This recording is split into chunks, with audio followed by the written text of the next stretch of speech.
So I'm going to stand up for a second because I can't see that. Closing the in-store retail media buyer and seller expectation gap. It's like reading it for the first time. We've got kind of a panel here that is a little more of a chat. So there's no moderator. I'm not the moderator. We're going to spend some time talking about the challenges that are inherent in that buyer and seller gap, the trust issues, the data issues, all of those things that make it very hard, make that gap exist. So basically, from an intro standpoint, my name is Chuck Billups. I work for PRN. PRN is part of StrataCache. My background, Procter & Gamble actually buying in-store media before it was called retail media. Creating retail media, the Walmart network, those sorts of things in the US, working in in-store digital for the Path to Purchase Institute, facilitating groups, share groups, and then now managing all sales for PRN and all the measurement and research practice. So hopefully I work across a lot of media buyers, and hopefully that helps because I understand what happens to a lot of them as opposed to one of them. Cool. Hi everyone, I'm Diana Abebrese. I'm the Global Retail Media Lead for EPAM. I've got about 10 years experience working in retail media, both digital and in-store. And I'm looking forward to having this chat with my esteemed colleagues. I'm going to hand over to Katrina. Yeah, hi, I'm Katrina Smart. I'm a Commerce Media Director for Europe at the Mars Agency. So about 9 years retail media experience. And Diana and I used to actually work together for many of those years at a retail media network agency. So got quite a view in terms of the supply and then the buy side as well. So in terms of how we're going to approach this, it's going to be very conversational. We're going to look at where we are now in terms of digital in-store in Europe, where we think the gaps are, why we think those gaps exist, and what we think the future looks like. And I think it would be a really great place to start. Kat, if you could just talk us through the latest Mars European report card that looks at retailers and where they currently are in terms of their retail media networks. Cool, thanks Diana. So if you haven't seen it already, we release a quarterly retail media report card specifically focused on key European retail media networks. We look across 5 different capabilities, so targeting, media opportunities, measurement and reporting, innovation and partnerships.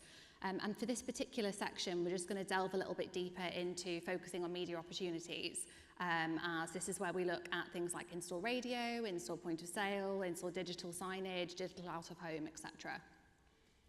I would have loved to have had a quarter-on-quarter analysis calling out, all the new different capabilities that we're seeing across in-store digitalization specifically for this. But as we're working to a quarter-to-quarter basis on the report card, you will all know that actually it takes a lot longer to look and to bring these things to life, especially in a retailer environment. So specifically, we've seen a lot in terms of things like self-service, measurement advancements, off-site as well in terms of partnerships, but specifically when we're looking at things like digital out of home, in-store, digital signage, etc. Not too much has changed quarter to quarter, but actually when we look at the full year is where we've really seen that digitalization happen.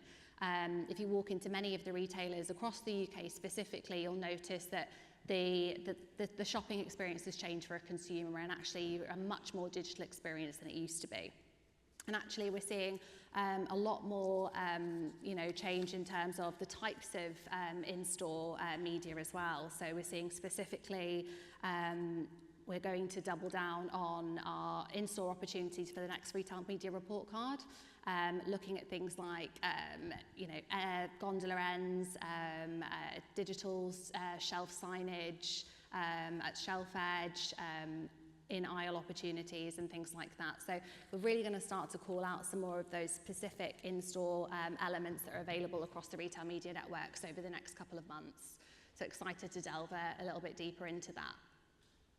In terms of comparing it briefly to the US, and I won't dwell on this for too long, we just wanted to call out a couple of things. So across the US, we look at things like in-store video and TV as well. Gas pump TV is another one, and these are kind of some of the key digitalizations that we're covering off in our report card. However, when you look at the US in terms of things that they're working on, there's a hell of a lot there in terms of things like the cooler screens, service kiosks, TV walls, checkout screens. So I think we're going to see a lot more of that in-store digitalization make its way over to the UK and Europe, specifically over the next year. But I'd love to get kind of your opinion, Chuck, from a US perspective.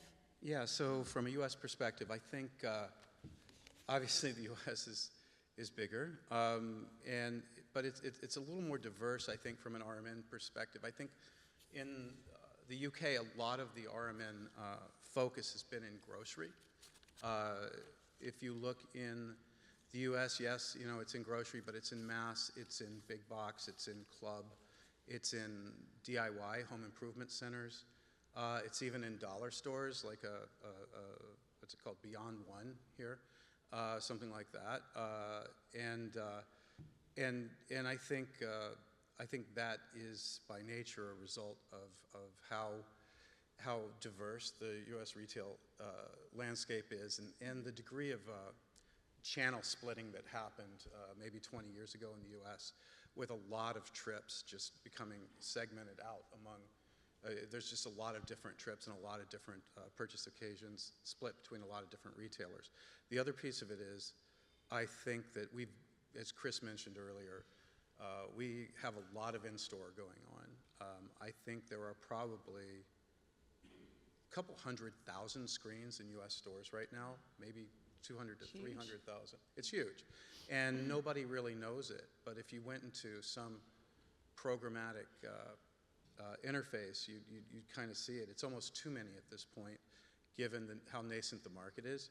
But the issue, they're in store though, and here you have these lots of digital 6-sheets that are, you know, that are shopper media at the entrance, and in store you have, you know, something like Tesco Express I was in yesterday.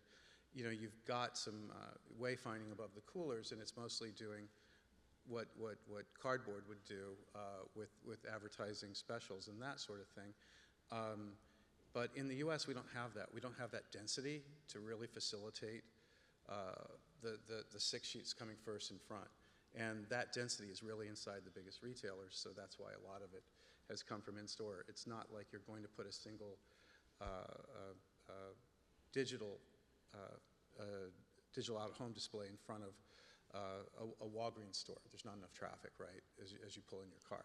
So, I mean, those are the big pieces, I think, of the difference. I think in-store is really growing. What's growing is the shopper-focused media. I think we're starting to see really purpose-built retail media that is trackable and measurable in the U.S., and I think that's what's different. Yeah, and I think it's really interesting. It was really interesting what Chris said earlier about the two sides to the story. So there's DOOH networks, over D6s, as we know, which tend to be outside store, or at store entrance, or at store exit. And then we have in-store digital, which is, as you said, it's replacing cardboard. It's very much down the aisle. It's very much the domain of the traders, the merchandisers, retail ops. It's generally linked to merchandise, so it's normally got product next to it, and it normally has a product and price promo. And I think that difference is really where, possibly where the expectation gap is we're mixing the idea of digital out-of-home, which is much easier to buy programmatically. It's standard formats. It's normally sold by someone like Clear Channel or JC2Co, so agencies know where to buy it.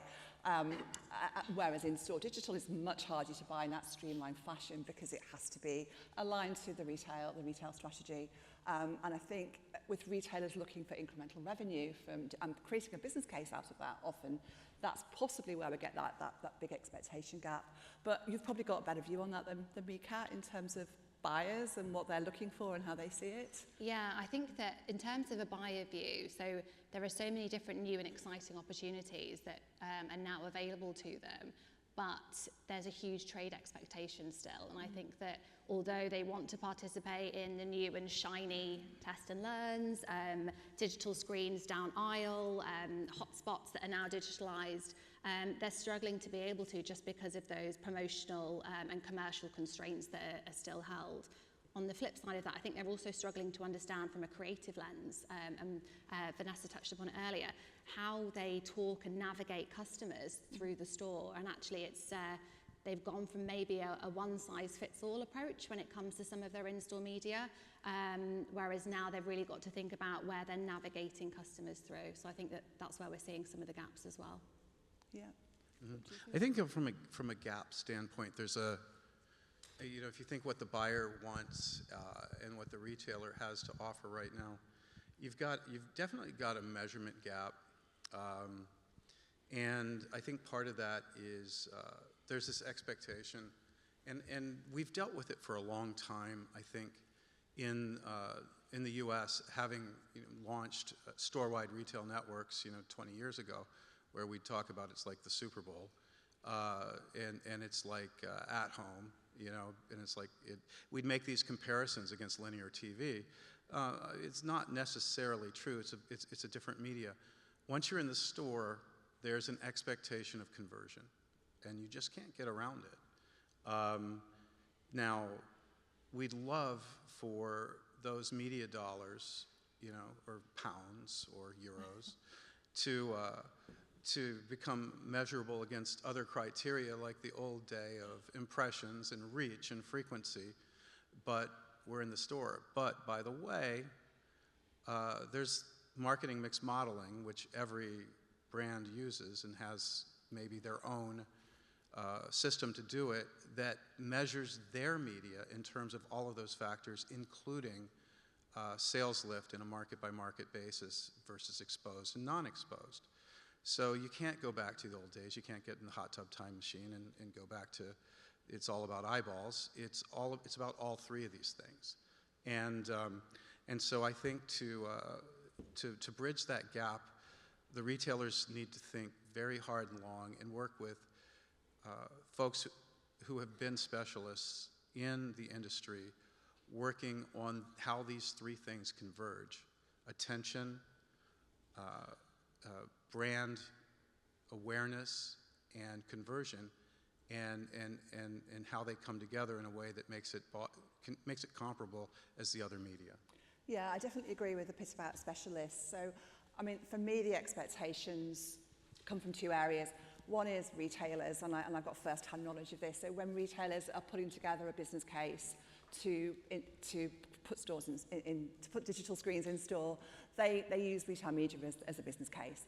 And I remember working with a retailer a few years ago exactly with that, and having to negotiate with the finance team about how much money we could put against retail media for year 1, year 2, year 3, year 4. It had to be incremental revenue, and it was a real negotiation, and it's really difficult. At one point, I just put my heels in the sand and said, I'm not giving you any more money, because I knew we were setting ourselves up for failure.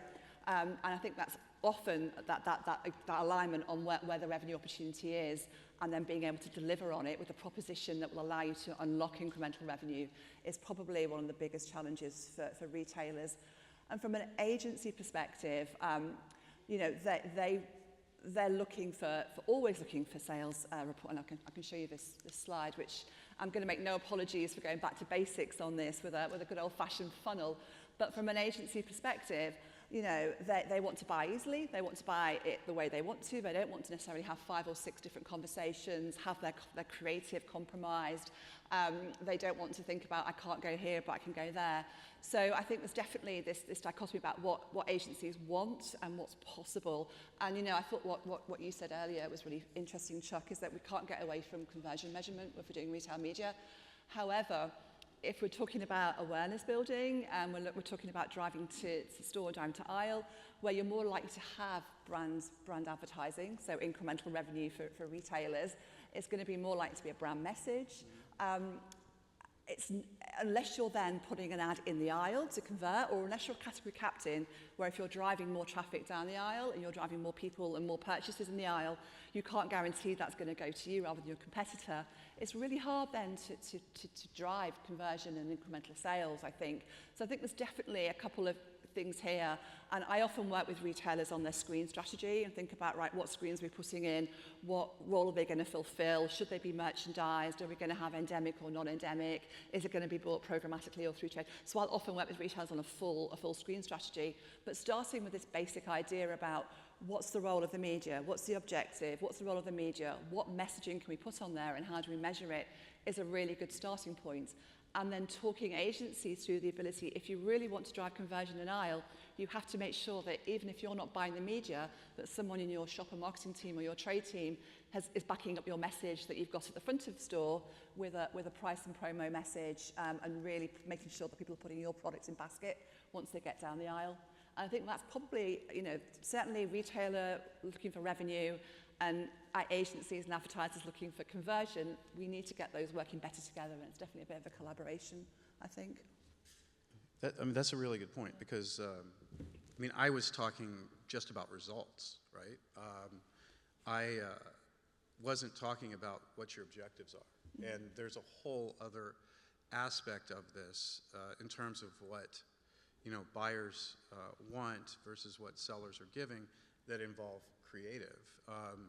And that's kind of like the X factor in retail media in the store is, what are you going to use that creative for? Jeffrey talked about that impression multiplier, which is potentially more art than science. But the fact is, if you're putting an 8-second spot up there and you're counting it as watched when it was 1 second or 2 seconds, what 2 seconds of that 8-second spot did your in-store shopper watch? Was it the spot where there was a long glance down an aisle and that's it? Or was it the part that showed your hero shot of your product? I can guarantee you there are different parts of your creative are going to do different things. And this isn't somebody sitting watching pre-roll before a TikTok video or what have you. So what you have to do is build creative, or at least transform creative to a retail environment. And that's something that definitely that has to be done from a process standpoint and integrated into the buy. I think when retailers offer these things in a way that thinks up front about this being a key success factor, and the buyers plan their creative up front across retail media, including in-store, it's going to be a huge jump. Yeah. Go on, you go. I was just going to jump in. Yeah, it's such a great point, because actually we mentioned it earlier, how digital is often left to the bottom of the toolkit, and everything comes brand, shopper. Let's change the creative and resize it for digital. They're doing the same for in-store, and actually when you're looking at screens and digitalization now, you can't run the same kind of 30-second, 20-second advert that you'd have where a consumer is engaged consuming content on a Netflix or an Amazon or a BVOD, etc. When they're in store, you need to change that, and actually that needs to now be cut down to that split moment in time, probably a 3 to 5 seconds, where a customer is going to make that decision and consume that media enough, and what is it that you want to tell them through your creative. And I think that we need to start thinking about it that way.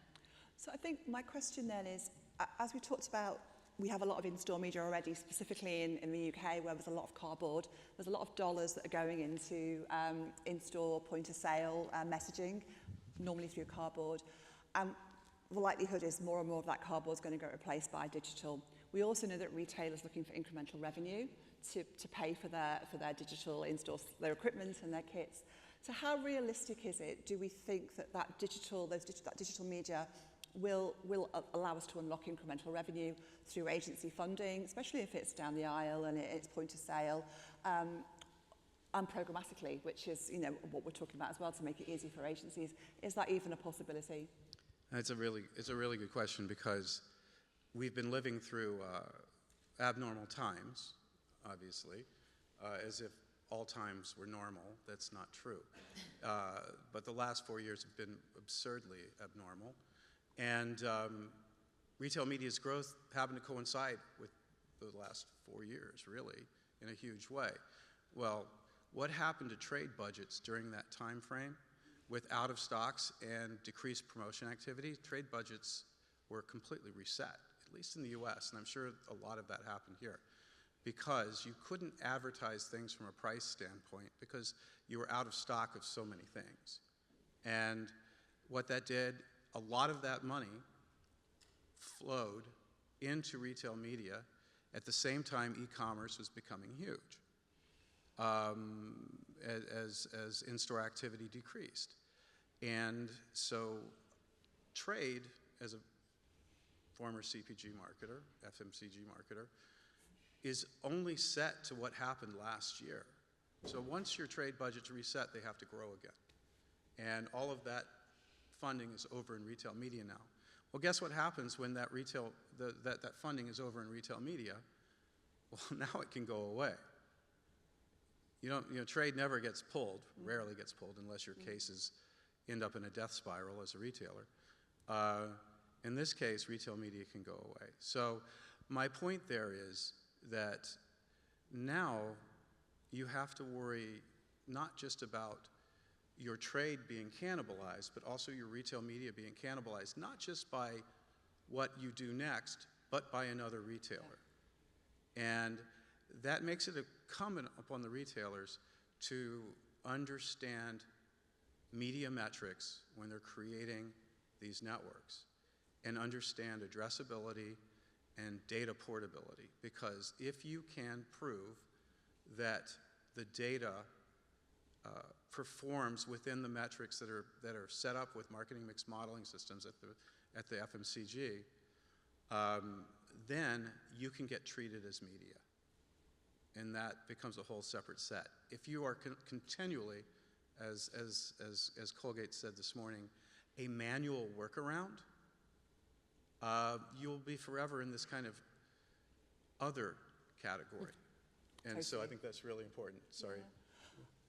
I think the next question was going to be about the future. So I think we're going to look at what do we think the future is of digital in-store and retail. Do you want me to go first? Yeah. I felt like I talked too much. I'm sorry. No, it's okay. Go ahead. So I was really excited to see lots of the innovations that Chris and Colin showed earlier. I think it's absolutely, without a doubt, we're going to see more interesting signage, more interesting content. We're going to have sensors that are tracking how we work, how we walk through the store, and the ability to create lots more data points. And to me, data is probably the most exciting part about the future. We're going to have so much data that we don't currently have about how people shop in store.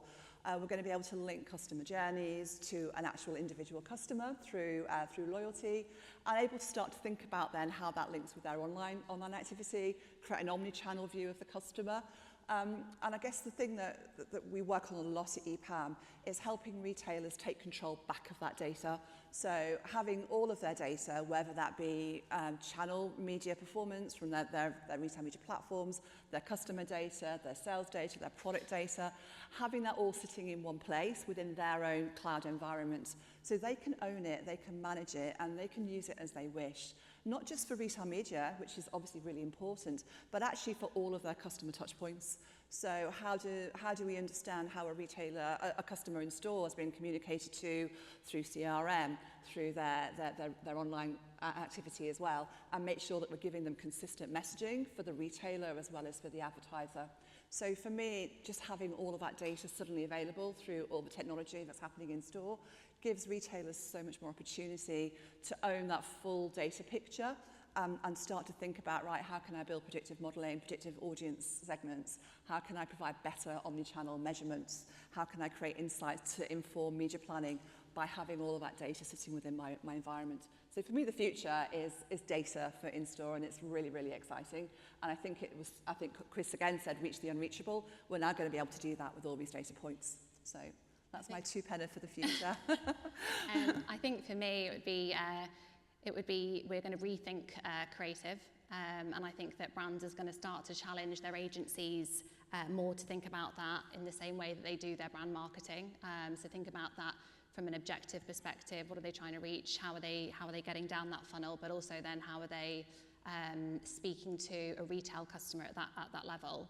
I think we're also going to see more digitalization. So there's a huge amount of new technology within each retailer. I think we're going to continue to see that rolling out. I think we're going to see some standardization in the future in terms of being able for agencies to buy on a programmatic level through some elements of digital in-store media. But I think that probably down the aisle, we're still going to see that having retailer nuances.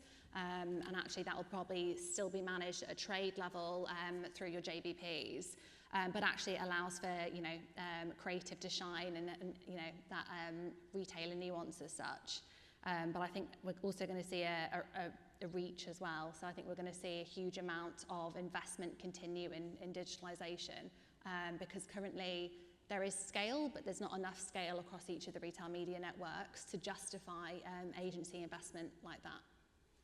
That's a great point. I think scale is really important. I think from a future standpoint, I meant to bring this slide up earlier. We do a lot of studies. I think it's been really important to me in the last couple of years to research conversion along with brand awareness, brand purchase intent. And so we do large panel studies, day of shop, to understand those who saw the ad versus those who didn't. I think exposed versus non-exposed is the future of how this ends up. I mean, on most of these categories from FMCG to mattresses, the advertising works. I mean, I'm a big proponent that as a younger person, maybe I was a lot more cynical. Diving into the data shows you that advertising generally works if somebody sees it. So you build, what I would hope to see in the future would be effective displays built around the shopper journey as opposed to digital out-of-home billboards thrown into the shopper's path. I think that we'll see specialists start working in aggregation because, as Katrina said, the scale is too small, the metrics too dissimilar, and the data, one off, only the large will win. And that's not how you want this media to grow. You want it to grow as a full funnel media play across channel. And I think programmatic will help, but programmatic's not the answer. Simply because a lot of what's on programmatic can't make it into the store. And any retailer who's staked their claim on programmatic and receives about 30 cents on the pound on their CPMs knows this. So I think you're going to see service-oriented suppliers start to pull these things together in ways that allow the retailer not to have to think about this in very dissimilar ways between their different media assets and pull it together in a way that helps the buyer buy it in a way that matches up to the rest of their media. Cool. We've got a couple of minutes left. One thing we haven't really touched on actually is, and we got asked, Colin answered it earlier about non-endemic. So I feel like there is a place for non-endemic at front of store and after store exit. I think definitely, as Colin said, it has to add value to the customer.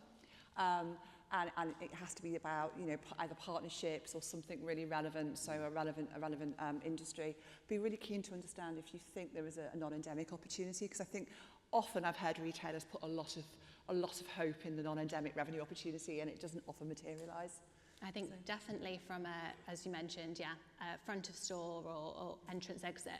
But I would love to see some non-endemic test and learns or trials looking at complementary categories. So how can you start to look at enhancing that customer experience while they're down the aisle?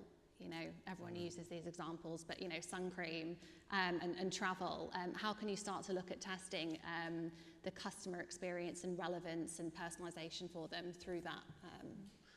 Yeah, I think it makes sense in a coherent way. I think I've seen some retailers bring in non-endemic in ways that are very uncontrolled. Like I saw a gambling spot in a retailer the other day that came through programmatically. I knew the person who operated the network, sent him a note, and they said, "Oh my God, thanks. We're taking that one down." But things get through. We work a lot with Disney, with studios, with financial services, where they are a partner of the retailer, because all retailers have financial service partners. Streamers. Licensees, I guess. Yep, licensees. Yeah. Licensees are great too. A lot of these make sense. You just have to be really smart up front in terms of, you don't want the store to look like NASCAR. No. Sorry, Formula One. I think we're on time, actually. So. Yeah, does anybody have any questions? I have one. So Ashley over there. Diana, while we're waiting for the microphone to come over, I was struck by what you said about the cohesion across retail teams, so merchandisers, buyers, and the media team. For the whole panel, have there been any examples where you've seen a shifting in team responsibilities, or what are the best practices in bringing the teams together to make a retail media network work as strongly as it can? Within the retailer, you mean? Yes. Yeah, it's a great question, and every retailer is slightly different. And generally, it requires retailers to talk to each other, to collaborate, and what I always suggest is that they get together, they talk about what they're trying to achieve and try and find commonalities between that. So we're not going to bring the in-store merchandising team together with the retail media team. They're not going to be one team. They're always going to be separate. But there are absolutely ways to understand, right, what are your objectives? What are your concerns? What mustn't happen? And then really it's very consultative, work together to make sure that you're ticking the boxes. It's not always easy, and it can take time, and test and learn is generally the way forward. So the way I've always done it is start off in a couple of stores, or 2 or 3 stores, test it, get feedback, do some research, and then review the results, and then either refine or roll out, refine, bin or roll out, essentially. But yeah, the teams won't work, they won't become one, but they can definitely work together better than they do traditionally.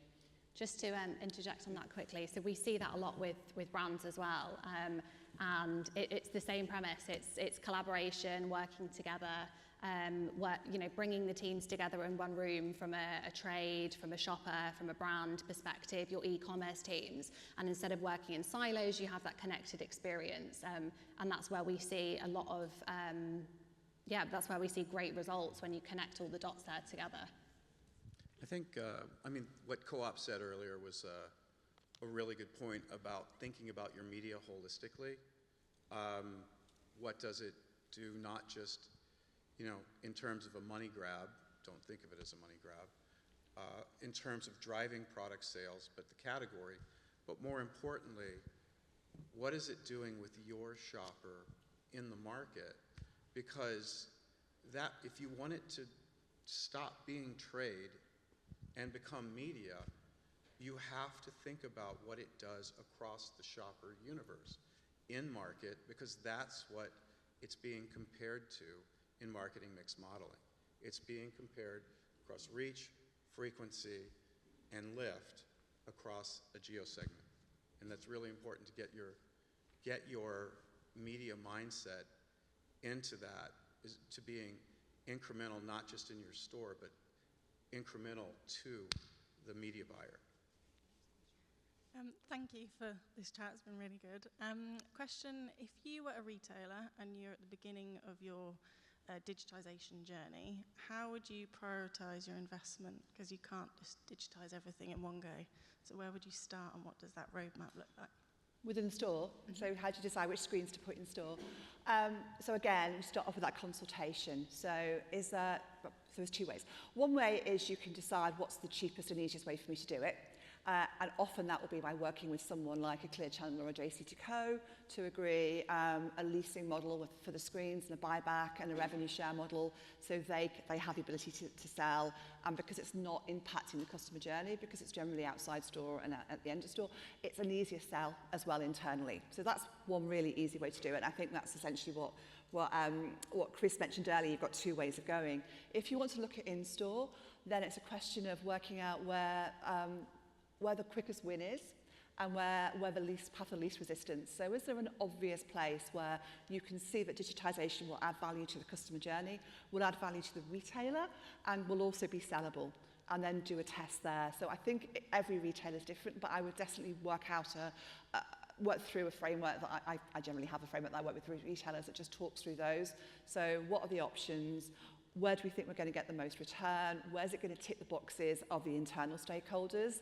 And how can we test that?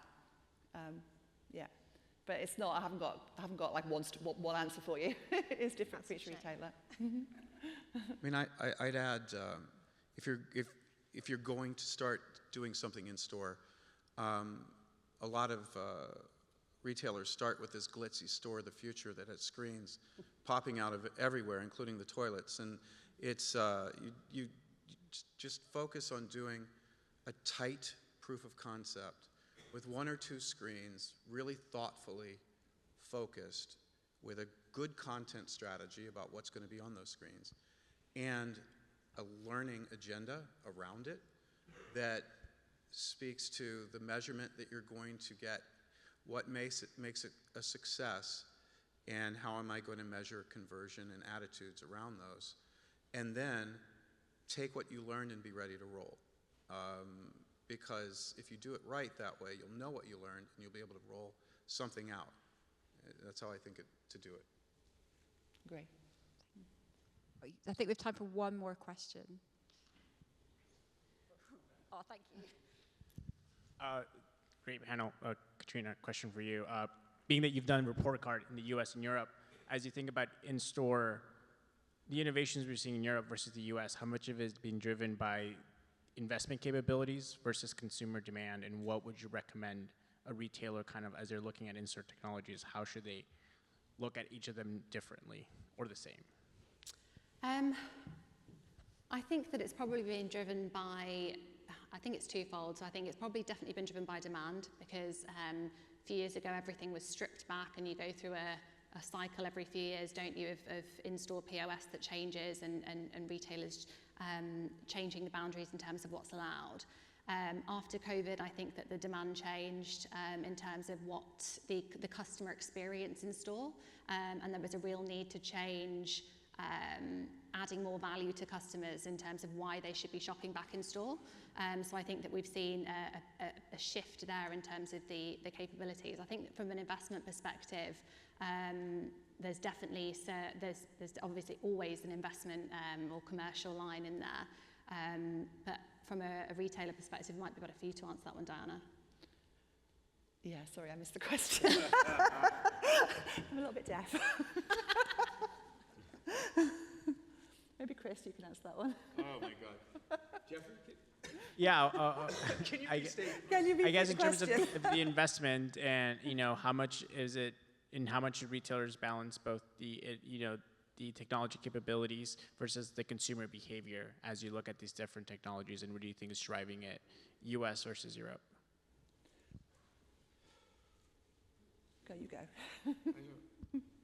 So you're asking, sorry, what is the difference between the investment between US and Europe based on what? In-store, is it been driven mainly by like the technologies, or is it more in consumer behavior that's impacting how retailers are investing? It's interesting. I mean, from my trips to Europe and to the UK, working here, thinking about what I see in the US, what's impacted what I see as in-store is mainly the difference is the concentration of the retailers within a smaller country, so to speak. So you've got, say, Albert Heijn in the Netherlands, or Jumbo, or you've got them really focusing in on in-store, but it looks a lot like out of home. And so they're just starting to get to that customer behavior piece. I think it's been driven more by a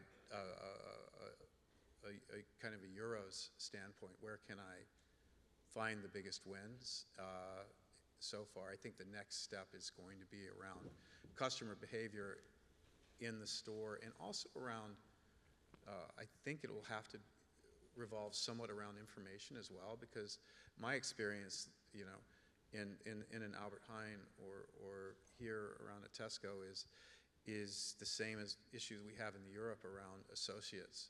You have the issues with an aging population, hard to find labor, and you're going to need to use your screens not just to advertise, but to do more around what you would hope a good associate would be doing in the store. I'm going to answer that question now. Sorry, apologies for not hearing it the first time. So I think exactly what you said about density. I think the fact that we have a legacy of in-store cardboard media and that driving a lot of revenue for retailers, but the pain points around that, which, as you've said, are around having to rely on people to put it up. It takes time, it costs money.